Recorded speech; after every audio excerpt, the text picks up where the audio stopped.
السلام علیکم ورحمۃ اللہ وبرکاتہ۔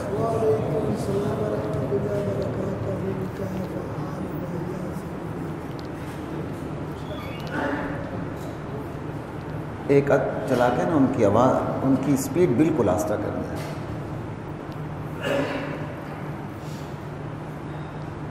ان الحمد للہ نحمده ونستعینه ونستغفره ونؤمن به ونتوکل علیہ ونعوذ باللہ من شرور انفسنا ومن سیئات اعمالنا من يهد الله فلا مضل له ومن يضلل فلا هادي له ونشهد ان لا اله الا الله وحده لا شريك له ونشهد ان محمدا عبده ورسوله اما بعد فاعوذ بالله من الشیطان الرجیم بسم اللہ الرحمن الرحیم سبح للہ ما فی السماوات وما فی الارض وهو العزیز الحکیم یا ایہا الذین آمنوا لم تقولون ما لا تفعلون کبر مقتا عند اللہ ان تقولوا ما لا تفعلون ان اللہ يحب الذین یقاتلون فی سبیلہ صفا کأنہم بنیان مرصوص۔ حضرات محترم،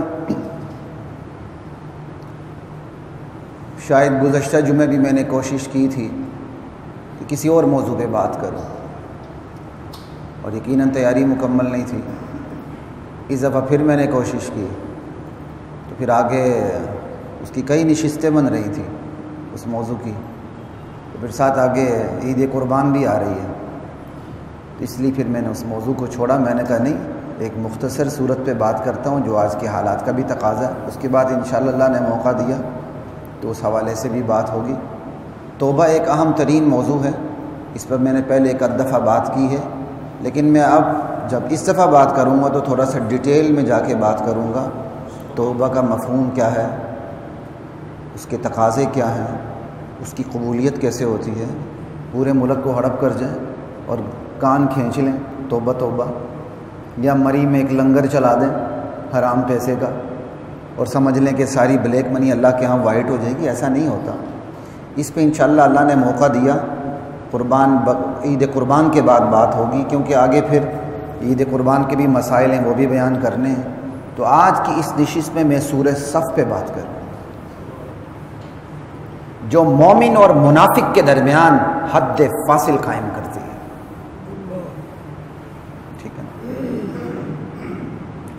کہ اہل ایمان اگر وہ اللہ کا کلمہ بلند کرتے ہیں، لا الہ الا اللہ محمد رسول اللہ، اگر وہ یہ پڑھتے ہیں تو اس کے تقاضے کیا ہیں؟ سورہ صف منافقین کو ڈانٹ پلاتی ہے، ایک طرف تم ایمان کے بول بولتے ہو اور دوسری طرف تمہارے اپنی کرتوت کیا ہے؟ لا الہ الا اللہ۔ قرآن کریم جب بات کرتا ہے کئی دفعہ یا ایھا الذین آمنوا تو تنزن بھی کہہ دیتا ہے، ارے جو زبان سے ایمان لایا ہو سیدھے ہو جاؤ ذرا۔ اور کئی مقامات پر یا ایھا الذین آمنوا سے واقعی جو مخلص ایمان والے ہیں صحابہ، ان سے مخاطب ہوتا ہے۔ اس صورت میں قرآن کریم منافقین سے بھی مخاطب ہوا ہے، اہل ایمان سے بھی مخاطب ہوا ہے۔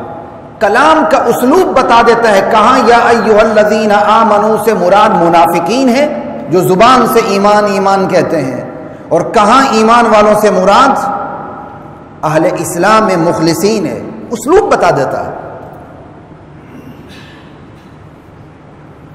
اس لیے قرآن کریم کو یہ کبھی پریشانی نہیں ہوئی، دور اول میں صحابہ کے دور میں خیر القرون میں کبھی پریشانی نہیں ہوئی، بعد کے ادوار میں بھی جب تک اسلام کا غلبہ رہا کبھی پریشانی نہیں ہوئی کہ یا ایھا الذین آمنوا سے منافق کہاں مراد ہے، ایمان والے کہاں مراد ہے۔ لیکن جب اقتدار پہ منافقین کا غلبہ شروع ہو گیا تو انہوں نے صحابہ پر پھپتیاں کسنے کے لیے آیت منافقین پڑھنی شروع کر دی۔ یہ بہت بڑا المیہ ہمارے ہاں، بہت بڑا المیہ۔ ایک طرف صحابہ ہیں جن کو اللہ رضی اللہ عنہم ورضوا عنہ کی سند عطا کرتا ہے، اولئک حزب اللہ کا ایوارڈ دیتا ہے، اولئک هم المفلحون کی سند عطا کرتا ہے.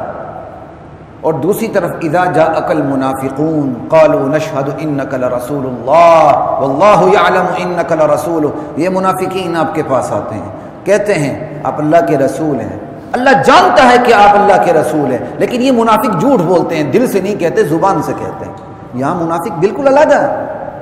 اب ایک بندہ صحابہ پر پھپتیاں کسنے کے لیے اذا جاءک المنافقون پڑھے.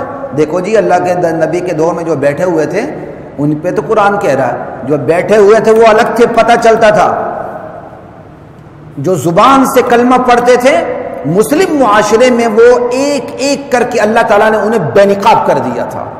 یہی وجہ ہے سورہ بقرہ کی ابتدائی آیات میں بھی ہے وَمِنَ النَّاسِ مَن يَقُولُ آمَنَّا بِاللَّهِ وَبِالْيَوْمِ الْآخِرِ وَمَا هُمْ بِمُؤْمِنِينَ. کچھ لوگ ایسے بھی ہیں جو کہتے ہیں ہم ایمان لے آئے اللہ پہ، آخرت پہ. قرآن کا فتویٰ ہے کہ وہ ایمان والے نہیں ہیں، کافر ہیں.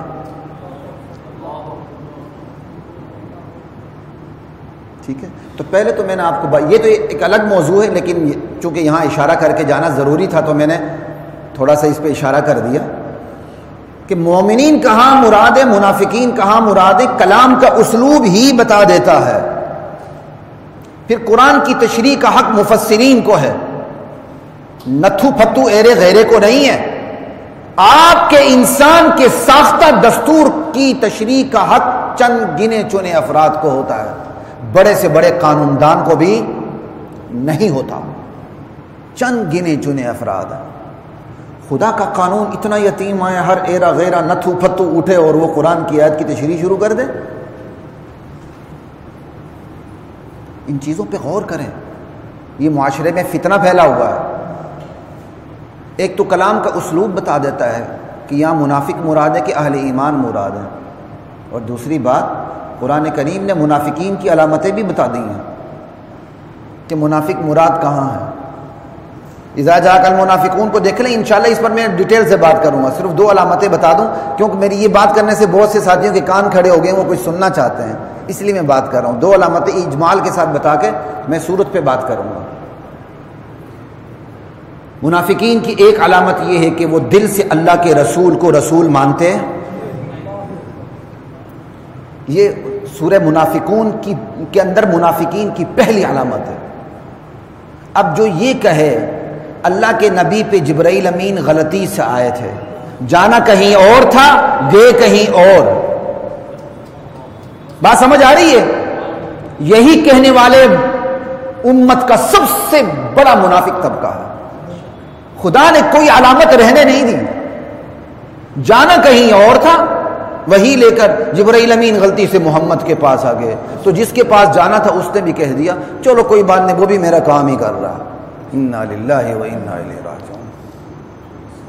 ایسے ہی لوگ پھپتیاں کستے ہیں، اور ایسے ہی پھپتی کستے والوں کو کی قرآن نے پہلے ہی جواب دیا ہے. منافقین کی پہلی علامت کیا ہے؟ یہ وہ لوگ ہیں جو دل سے اللہ کے رسول کو رسول مانتے ہیں. بات کلیئر ہو گئی. اور ایک اور علامت بھی بتائی منافقین کی جو پہلے سپارے کے دوسرے رکوع میں وَمِنَ النَّاسِ مَن يَقُولُ. جب ان منافقین سے کہا جاتا ہے ایمان لے آؤ، کہتے ہیں اَنُؤْمِنُ كَمَا آمَنَ السُّفَهَاءُ. اچھا ہم ایسے ایمان لائیں جیسے یہ بیوقوف ایمان لائیں ہیں. تو منافقین کی علامت قرآن کیا بتا رہا ہے؟ جو صحابہ پر پھپتیاں کستے ہیں، جو صحابہ کی توہین کرتے ہیں، جو صحابہ کی عظمت کو داغدار کرنے کی کوشش کرتے ہیں، یہ منافق ہیں. بات سمجھ آ گئی؟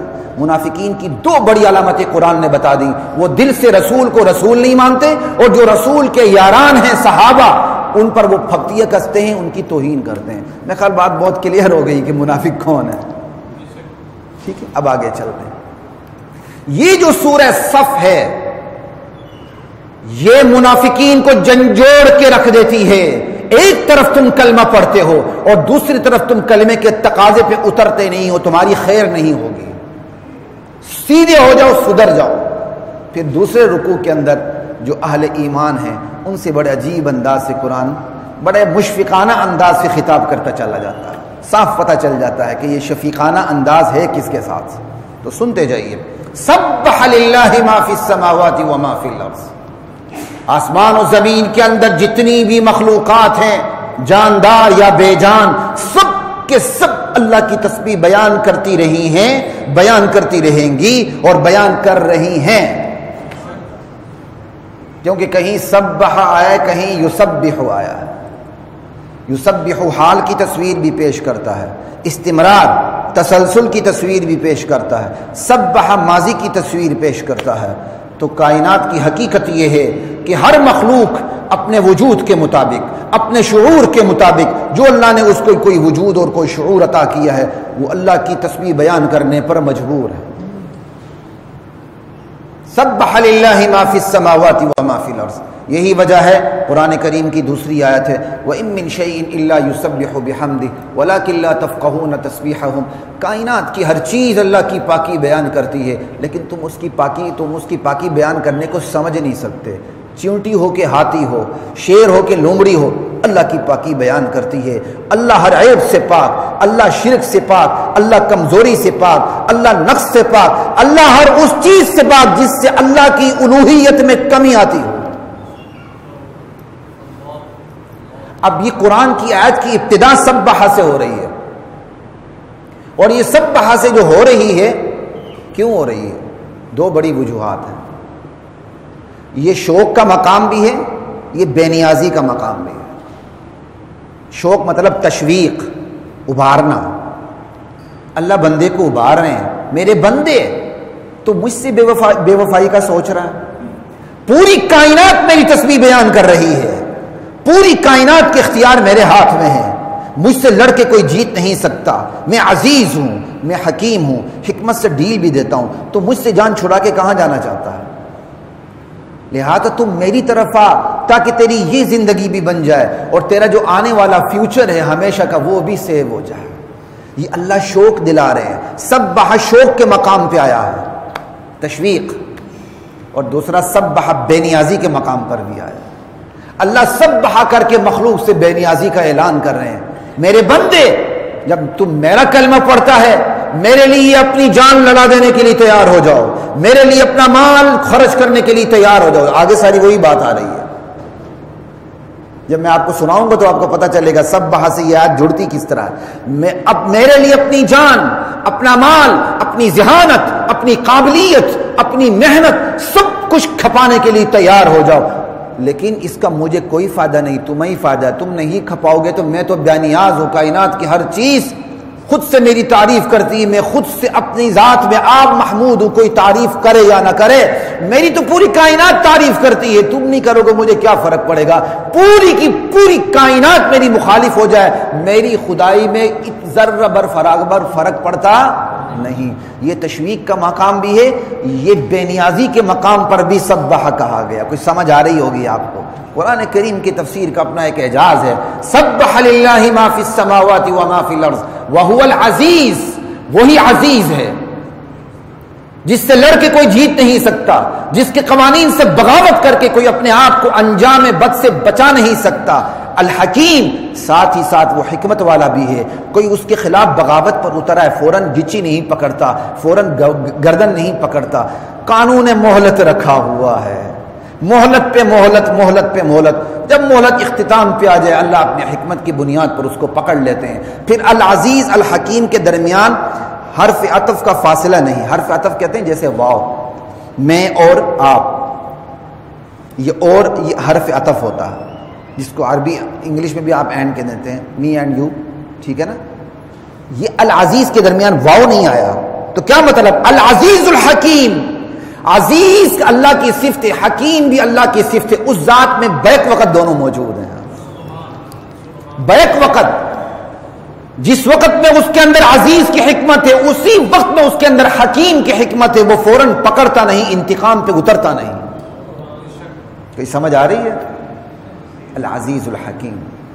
اب آگے دیکھو، اللہ منافقین کو پکڑتے ہیں، یا ایھا الذین آمنوا، اے ایمان والو، لم تقولون ما لا تفعلون، جو کام کرتے نہیں وہ کہتے کیوں ہو، ڈینگے کیوں مارتے ہو؟ کیا صحابہ ایسے تھے؟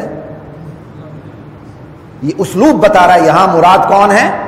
منافقین ہے، کلام کا اسلوب بتا رہا ہے، اور یہ صرف یہ اسلوب نہیں بتا رہا، آگے جو آیت ہے وہ بھی بتا رہی ہے۔ اللہ ڈانٹ رہے ہیں، کلمہ پڑھ رہے ہو یا ایھا الذین آمنوا، ایمان والو کلمہ پڑھ رہے ہو تو لم تقولون ما لا تفعلون، جو کرتے نہیں وہ کہتے کیوں ہیں؟ تمہارے قول و فعل میں تضاد کیوں ہے؟ صحابہ کے قول و فعل میں تضاد اس آیت کے متعدد پہلو ہیں، لیکن میں صرف ایک پہلو کو سامنے رکھ کے بات کر رہا ہوں تاکہ آسانی سے میں صورت پہ بات کر سکوں۔ آج تھوڑا سا میں لیٹ بھی ہو گیا، لیکن میں بیٹھتا بھی ہوں تو وقت دوڑ لگا دیتا ہے۔ تو یا ایھا الذین آمنوا لم تقولون ما لا تفعلون، تمہارے قول و فعل میں تضاد کیوں ہے؟ اگر تم نے اقرار کر لیا ہے لا الہ الا اللہ محمد رسول اللہ پڑھ کے، اشہد ان لا الہ الا اللہ واشہد ان محمد عبدہ ورسولہ، تو پھر تمہارا عمل بھی اسی کے مطابق ہونا چاہیے۔ اور منافقین کا پتہ جہاد میں چلتا تھا، نماز میں چلتا تھا، نماز میں سستی کرتے تھے، جہاد میں شریک نہیں ہوتے تھے۔ یہ دونوں علامتیں ہمارے اندر بدرجہ اتم موجود ہیں، لیکن الحمدللہ ہم عقیدے کی خرابی سے پاک ہیں، لیکن عملی منافق ضرور ہیں۔ اللہ تعالی ہمارے اندر سے اس عملی منافقت کو ختم فرمائے۔ لیکن یہ بدقسمتی سے جو آیات منافقین کے لیے میرے اور آپ کے اوپر چسپاں ہو رہی ہیں، کبر مقتا عند اللہ ان تقولوا ما لا تفعلون، اللہ کی بارگاہ میں یہ شدید ترین ناپسندیدہ بات ہے کہ تم وہ بات کہو جو تم کرتے نہیں۔ اب یہ نفی کس پہ داخل ہو رہی ہے؟ اس پہ نہیں ہو رہی کہ آپ جو اگر آپ کر نہیں سکتے ہو تو کسی کو تبلیغ نہ کرو، نہیں نہیں نہیں نہیں۔ ایک تو یہاں ڈینگوں کی بات آ رہی ہے، خواہ مخواہ تم بڑے بڑے وعدے کر رہے تھے، اب آؤ نا قول و فعل میں تضاد پہ بات ہو رہی ہے۔ اگر عمومی مطلب بھی لیا جائے تو نفی داخل کس پہ ہو رہی ہے؟ کہنے پہ نہیں ہو رہی ہے، نہ کرنے پہ ہو رہی ہے۔ ایک آدمی بے عمل ہے تو اس کو بھی تبلیغ کرنی ہوگی، وہ یہ آیت پڑھ کے اپنی جان نہیں چھڑا سکتا۔ اتأمرون الناس بالبر وتنسون انفسکم، لوگوں کو نیکی کا حکم دیتے ہو، خود کو بھول جاتے ہو۔ کیا مطلب؟ خود کو بھولنا نہیں چاہیے، یہ نہیں کہ خود عمل نہیں کرتے ہو تو دوسروں کو کہنا نہیں چاہیے۔ بات سمجھ آ رہی ہے؟ نفی کا تعلق وتنسون انفسکم سے ہے، نیکی کا حکم دینے سے نہیں ہے۔ یہاں بھی نفی کا تعلق کس سے ہے؟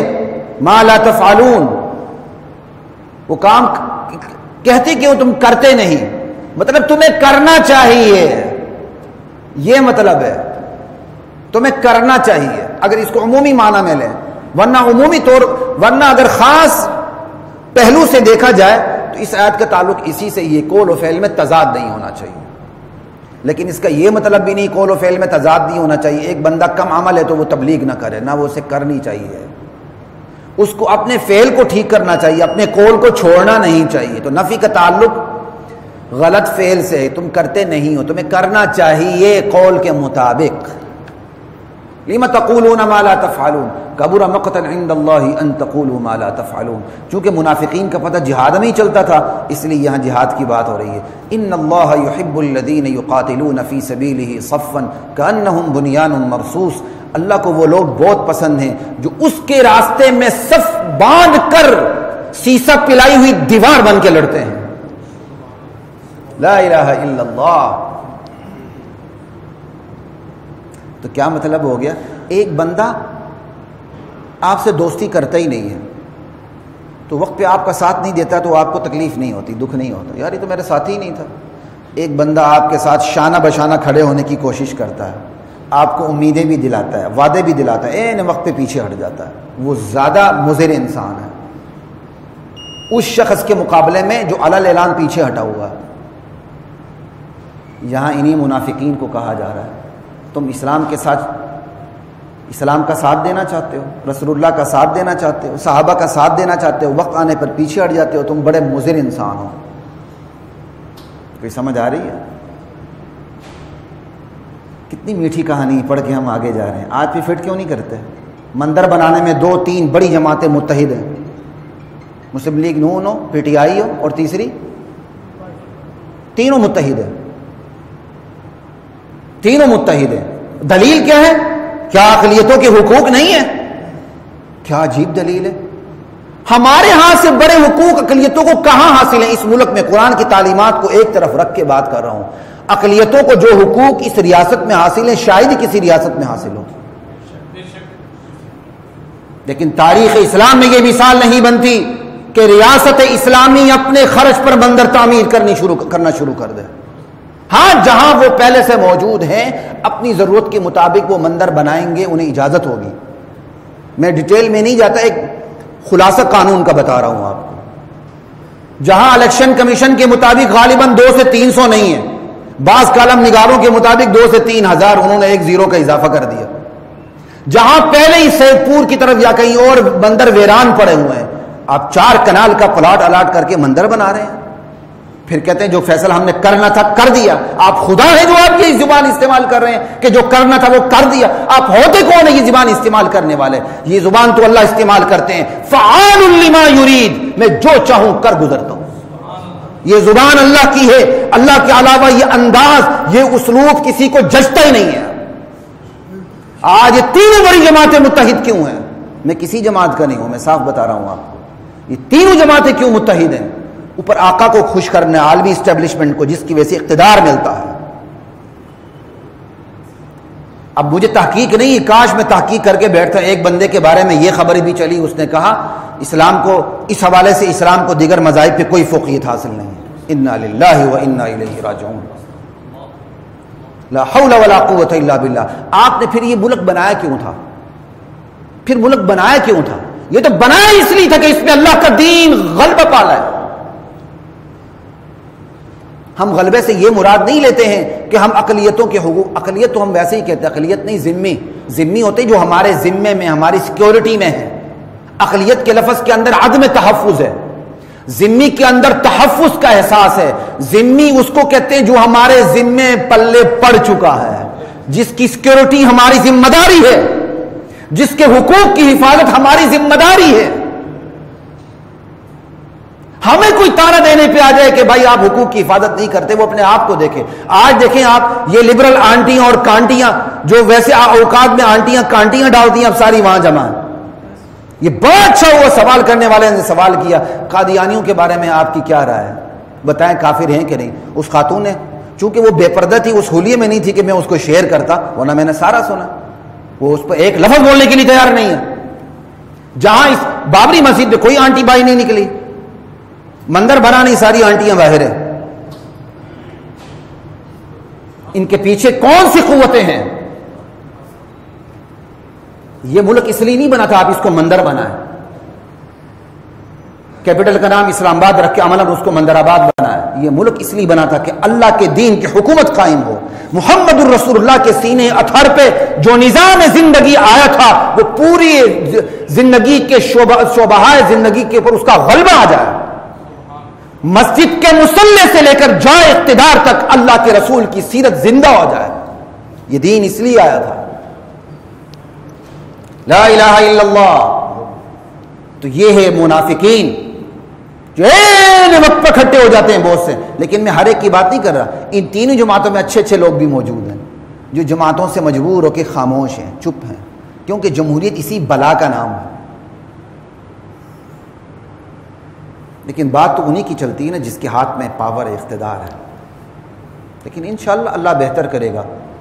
مجھے خدا کی قسم ایسے ہی یقین ہے جس طرح یہ سورج میں دیکھ رہا ہوں. ہماری ماں بہنوں کی جو قربانی اس ملک کے لیے لگی ہیں، ہماری ماں بہنوں کی جو عصمتوں کے، عزتوں کے، عفتوں کے جنازے نکلے ہیں، اللہ ذوالجلال کی قسم، اللہ کی ذات رحمان و رحیم ذات ان جنازوں کو رائے گا جانے نہیں دے گی انشاءاللہ. اس ملک پہ اللہ کے نبی کے سینے پہ جو دین نازل ہوا ہے وہ نافذ ہو کے رہے گا. صرف اللہ نے چھانی لگائی ہوئی ہے، اللہ نے چھانی لگائی ہوئی ہے کہ ہم کہاں کھڑے ہیں. بس اللہ مجھے اور آپ کو تول رہے ہیں. چند دن بعد آپ نے بھی قبر میں جانا، میں نے بھی قبر میں جانا ہے. بڑے بڑے سکندر دنیا کے قبر میں چلے گئے، آج انہیں کوئی پوچھنے کے لیے تیار نہیں ہے. تھوڑی سی زندگی ہے، اپنے آپ کو سنوار لیں. وہاں ہمیش ہمیش کی ناکامی ہے یا ہمیش ہمیش کی کامیابی ہے. ذالک یوم التغابن. ہار جیت کا فیصلہ اصل میں وہاں ہوگا. اپنے آپ کو سنبھالیں. پارٹی بعد میں ہے، اللہ کا دین پہلے ہے. ہمیشہ یاد رکھیں، پارٹی سے ضرور اپنی وفاداری رکھیں. کوئی پی ٹی آئی کا ہے، جو پیپلز پارٹی کا ہے، مسلم لیگ نون کا ہے، یا کسی مذہبی جماعت کا ہے، ضرور رکھیں، لیکن اس سے پہلے اللہ سے وفاداری رکھیں. لا الہ الا اللہ. اس جمہوری دور میں ہماری بھی پارٹیوں کے ساتھ مجبوریاں رکھنی ہوں گی، لیکن اللہ کی وفاداری سب سے پہلے ہے، باقی وفاداریاں سب سے بعد میں. لا الہ الا اللہ. کبر مقتا عند اللہ ان تقولوا ما لا تفعلون. ان اللہ یحب الذین یقاتلون فی سبیلہ. اللہ کو کون سے لوگ پسند ہیں؟ یہاں تین باتیں ہیں. جو اللہ کے راستے میں لڑتے ہیں، کسی اور راستے میں نہیں. صفن، صف باندھ کے لڑتے ہیں، ان کے اندر نظم و ضبط ہوتا ہے. دو، کأنہم بنیان مرصوص، اس طرح جم کے لڑتے ہیں جیسے سیسا پلائی ہوئی دیوار ہے. کیا مطلب؟ ثبات، استقامت. یہ تین صفات جس کے اندر ہوں اللہ کو وہ بہت پسند ہے.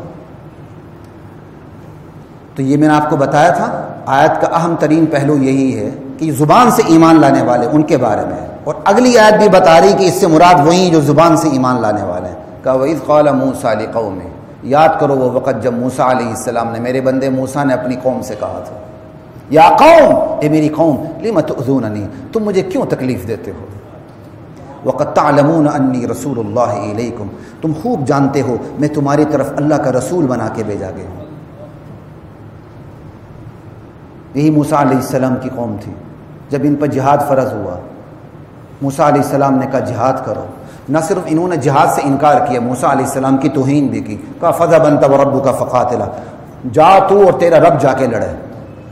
موسیٰ علیہ السلام کی بھی توہین، کلام کا اسلوب بتا رہا ہوں، اور اللہ کی بھی توہین. فَقَاتِلَا، جا کے تم دونوں لڑو. إِنَّا هَاهُنَا قَاعِدُونَ، ہم تو یہاں آرام سے بیٹھے ہوئے ہیں، فتح کرو گے، آ جائیں گے انشاءاللہ. کیونکہ گراؤنڈ ریئلٹی یہ تھی کہ وہ سامنے زیادہ تھے. انہوں نے کہا ہم کیوں لڑے؟ وہ کہتے ہیں یہ تو زیادہ کے مقابلے میں لڑنا بیوقوفی ہے. انا للہ و انا الیہ راجعون. حالانکہ ہم تو ہمیشہ کم رہے ہیں. اب موقع نہیں، میں نے بھی دوڑ لگانی. کاش میں بھی 10 منٹ پہلے آتا تو زیادہ بات کر سکتا. تھوڑا سا وقت ہے، میں بات کر لیتا ہوں. لا الہ الا فلما زاغوا ازاغ اللہ قلوبہم. جب موسیٰ علیہ السلام کی جو قوم ہے، میرے بندے موسیٰ کی جو قوم ہے، وہ کجروی کا شکار ہو گئے. انہوں نے خود سے اپنے دلوں کو ٹیڑھا کر لیا، ٹیڑھے راستے پہ چل پڑے، تو ہم نے بھی ان کے دلوں کو ہمیشہ کے لیے ٹیڑھا کر دیا. یہ اللہ کا قانون ہے. اللہ اس وقت دل کو ٹیڑھا نہیں کرتے جب تک بندہ اپنے دل کے سانچے کو خود ٹیڑھا نہیں کرتا.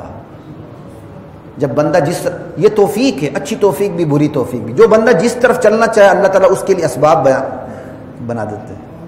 ایک بندہ حرام کمائی کرنا چاہے نا، اس کے لیے حرام دروازے کھل جاتے ہیں.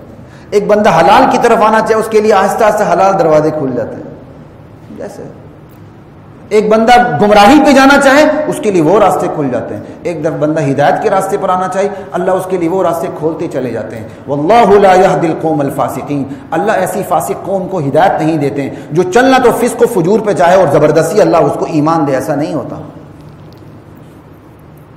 لا الہ الا اللہ. تو یہ بھی آیت بتا رہی کہ یا ایھا الذین آمنوا لم تقولون سے مراد منافق ہیں. اگلی آیت بھی سن لیں اب. وَإِذْ قَالَ عِيسَىٰ ابْنُ مَرْيَمَ، وہ وقت یاد رکھنے بھی قابل ہے جب عیسیٰ بن مریم نے کہا یا بنی اسرائیل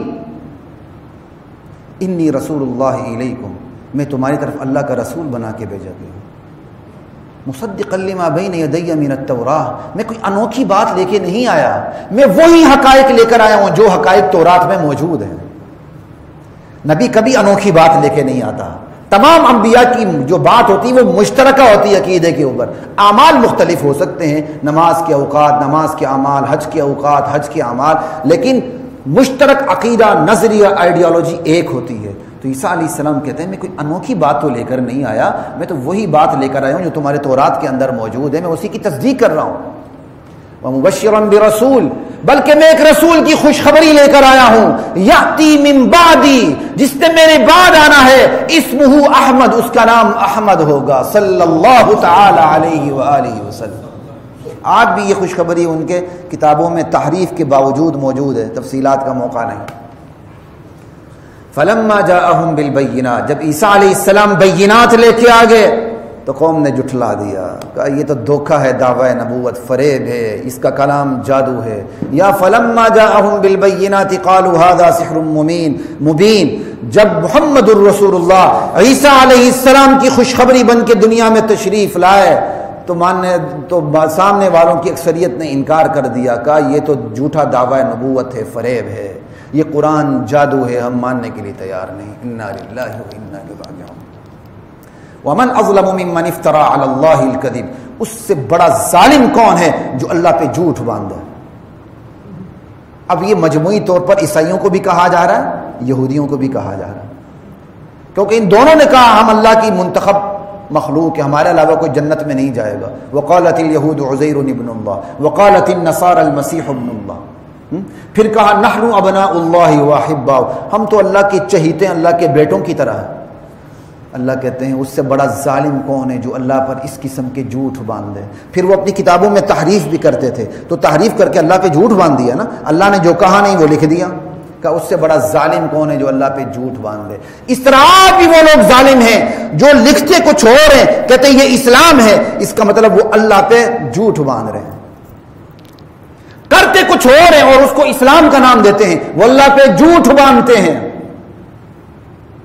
اللہ کے نبی نے کبھی مندر نہیں بنایا، انبیاء نے اپنے پیسوں سے کبھی مندر نہیں بنایا. ہاں بنے ہوئے مندر کو حکمت کے مطابق جہاں ضرورت ہوئی توڑ کے ضرور دکھایا ہے. آپ دیکھیں نا مندر کے اندر بتوں کو توڑا کہ نہیں؟ محمد رسول اللہ نے بھی توڑا، ابراہیم علیہ السلام نے بھی توڑا. وہ الگ موقع ہے انشاءاللہ، اس کی تفصیلات کیا ہے بعد میں بات کریں گے.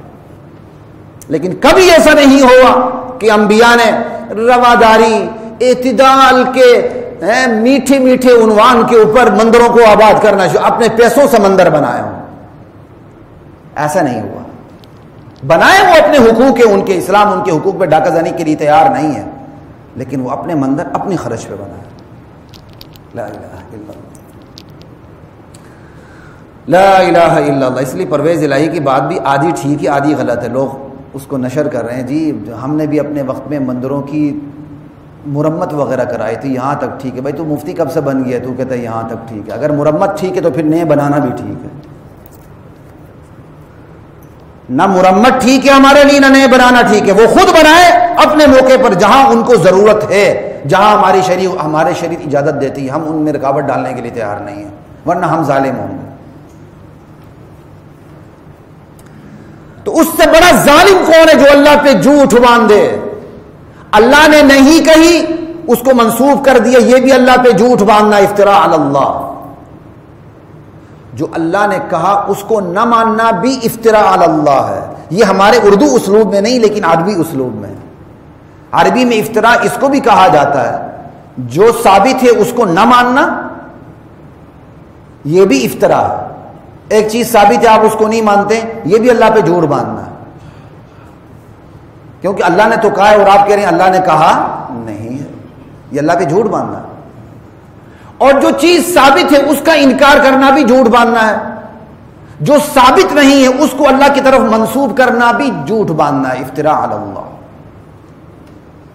یریدون لیطفئوا نور اللہ بافواہہم، یہ لوگ اللہ کے نور کو، دین کو اپنے منہ کی پھونکوں سے بجھانا چاہتے ہیں. ابھی فتح مکہ نہیں ہوا تھا، یہ اس وقت کی آیات ہیں.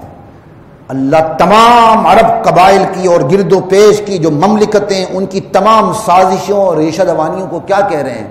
منہ کی پھونکیں ہیں ان کی. یہ اللہ کے نور کو بجھانا چاہتے ہیں.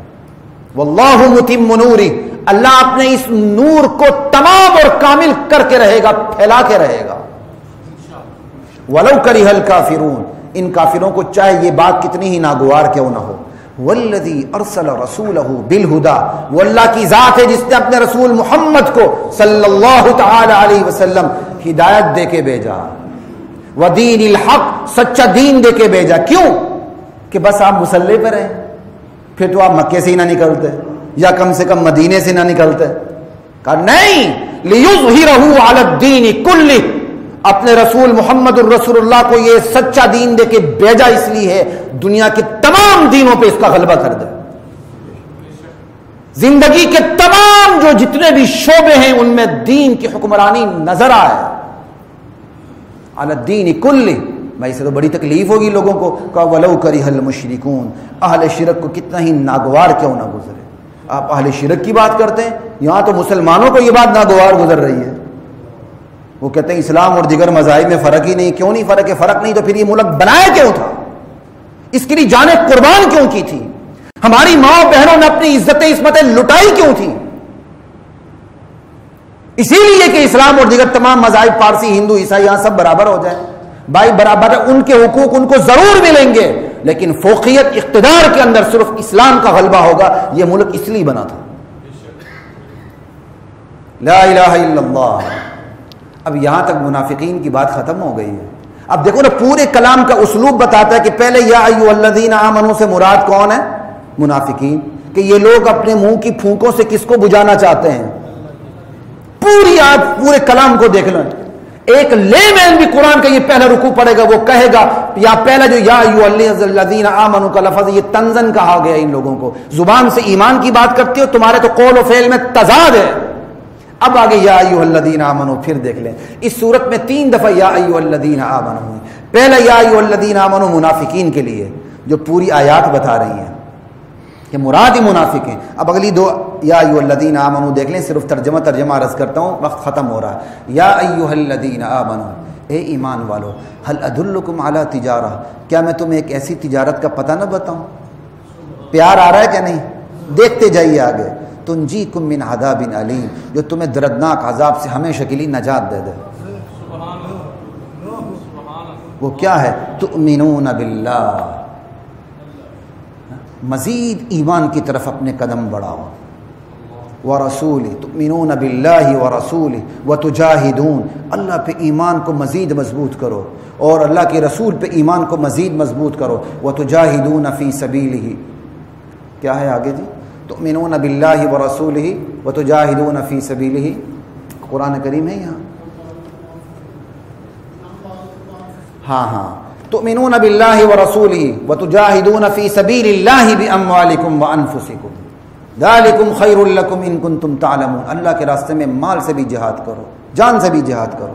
ذالکم خیر لکم ان کنتم تعلمون. یہی تجارت تمہارے لیے بہتر ہے اگر تم جانو.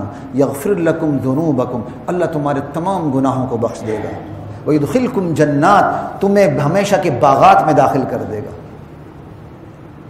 تجری من تحتها الانہار جس کے نیچے نہریں بہتی ہوں گی. وَيُدْخِلْكُمْ جَنَّاتٍ تَجْرِي مِن تَحْتِهَا الْأَنْهَارُ وَمَسَاكِنَ طَيِّبَةٍ فِي جَنَّاتِ عَدْنٍ ہمیشہ کے باغات کے اندر اللہ تمہارے لیے پاکیزہ اور رہائشیں تمہیں دے دے گا. ذَلِكَ الْفَوْزُ الْعَظِيمُ یہی سب سے بڑی کامیابی ہے. میں صرف ترجمہ اس لیے کر رہا ہوں کہ آپ کو خود پتہ چل جائے یا ایھا الذین آمنوا سے یہاں مراد ایمان والے ہیں. سنیں آگے. وَأُخْرَى یہ جو ایمان والے ہیں ان کو جو جہاد اور اللہ کے رسول کے ساتھ دینے پہ مال جان خرچ کرنے پہ جو کچھ مل رہا ہے وہ تو جنت کی بات ہے. بھئی یہاں کیا ملے گا کہ پرواہ نہ کرو. وَأُخْرَى تُحِبُّونَهَا ایک وہ چیز بھی تمہیں بڑی اچھی لگتی ہے کہ تمہیں دنیا میں بھی فتح ملے دنیا میں بھی غلبہ ملے دنیا میں بھی تمہارے دین کو اقتدار ملے. کہا نصر من اللہ اللہ کی مدد تمہیں ضرور ملے گی. وَفَتْحٌ قریب تمہیں فتوحات ضرور ملیں گی. یہ اس دور کی بات ہے جب ابھی مکہ فتح نہیں ہوا تھا. اس دور میں قرآن کہہ رہا ہے تمہیں فتوحات ملیں گی. فتح مکہ کے بعد ایران بھی زیر نگی ہو گیا روم جیسی سلطنتیں بھی زیر نگی ہو گئیں. اور یہ اسلام کہاں سے کہاں آذربائیجان بوسنیا چیچنیا یہ حضرت عمر کے دور میں مکران یہ آج جو بلوچستان کا علاقہ اس کا گورنر حضرت عمر کا مقرر کردہ تھا. یہ حضرت عمر کے دور میں افغانستان میں اسلامی فوجیں داخل ہو چکی تھی.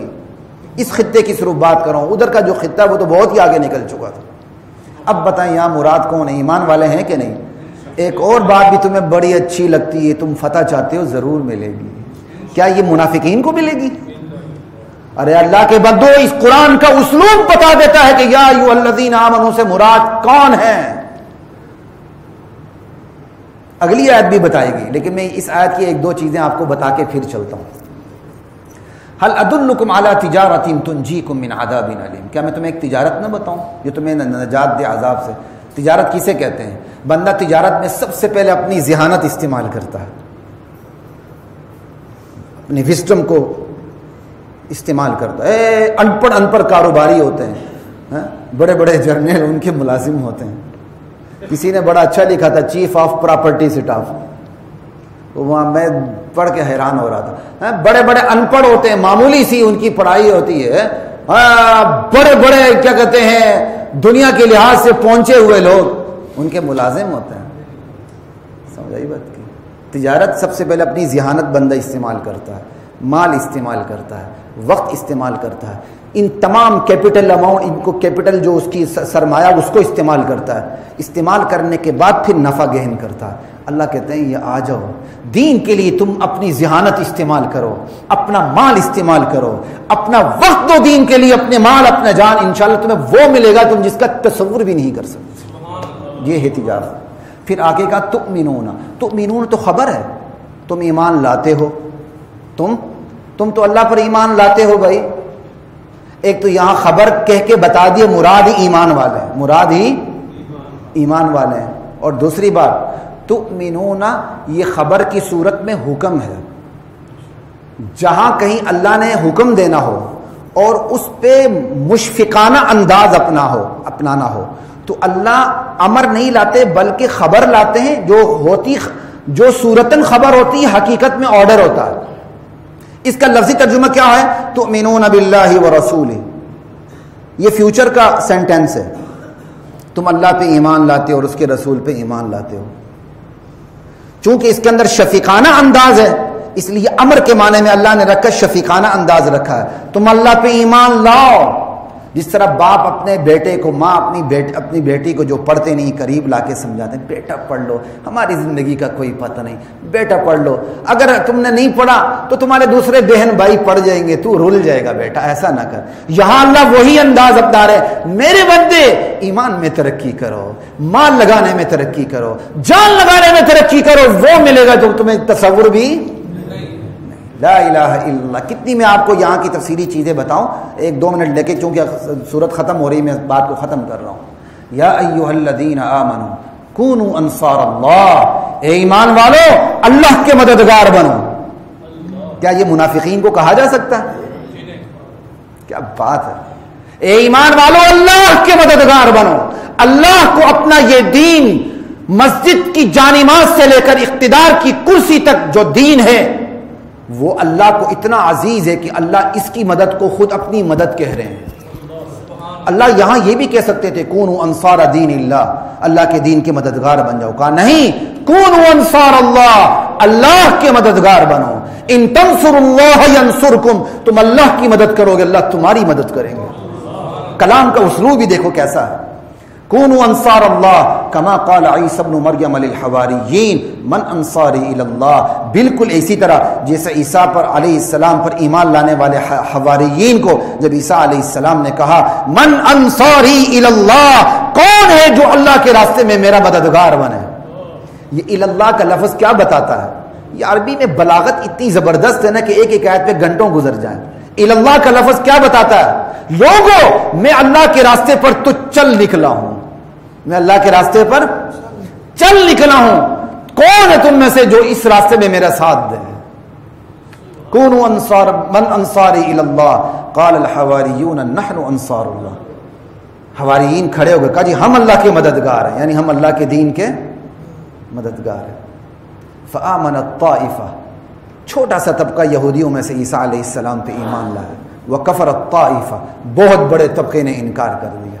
یہ تنوین ہے نا، طائفتن طائفتن. ایک میں جو تنوین ہے وہ تقلیل کے لیے، دوسری میں تکسیر کے لیے. یعنی ایک تنوین قلت کو دکھا رہی، دوسری تنوین کثرت کو دکھا رہی ہے. کثرت والا طبقے نے، جمہوریت نے، اس وقت کی جمہوریت نے عیسیٰ علیہ السلام پہ ایمان لانے سے انکار کر دیا. ایک قلیل اقلیتی طبقہ ایمان لایا جو ہمیشہ کے لیے کامیاب ہو گیا. وَكَفَرَتْ طَائِفَةٌ فَأَيَّدْنَا الَّذِينَ آمَنُوا. پھر اللہ کی مدد کس کو حاصل ہوئی؟ اس قلیل طبقے کو حاصل ہوئی جو عیسیٰ علیہ السلام پہ ایمان لایا تھا. عَلَىٰ عَدُوِّهِمْ فَأَصْبَحُوا ظَاهِرِينَ. وہ انہی کو غلبہ مل گیا. اس آیات میں اور بھی بہت سے احکام ہیں لیکن اس پہ جانے کی ضرورت نہیں. حضرات محترم، اتنی سی بات ہے، کم ہوں کہ زیادہ ہوں، بس اللہ پہ ایمان لائیں، ایمان کے تقاضوں کو پورا کرنے کی کوشش کریں. یہ نہ دیکھیں آپ کم ہیں کہ زیادہ ہیں، بس اللہ کی مدد حاصل ہو جائے، بیڑا پار ہے. وآخر دعوانا ان الحمد للہ رب العالمین.